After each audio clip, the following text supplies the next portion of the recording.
जाओ म्याणी साहब 1929 दियां कबरां, ओ बड़े बड़े कबर पे कोई पूछने वाला नहीं होता, शम्मा भी जलाओ तो उजाला नहीं होता। इल्मुद्दीन दी कबर ते फुल कौन पांदा?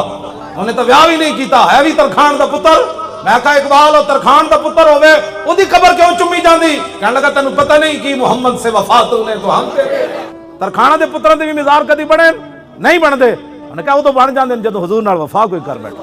मिजार ही नहीं बनते। पीर जमात अली शाह पैर भी चुम देता, मिजार ही नहीं बनते। बल्कि इकबाल जो बंदा कबर चो निकल के पीर जमात अली शाह साहब दा हाथ पकड़ के कहना शाह जी वो ऐसी ते गल्लां ही करते रह गए और तरखान दा मुंडाबाजी लै गया।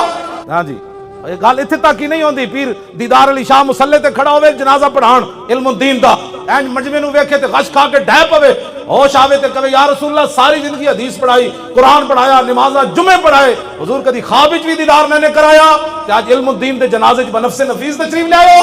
हुजूर नाल वफा करना है।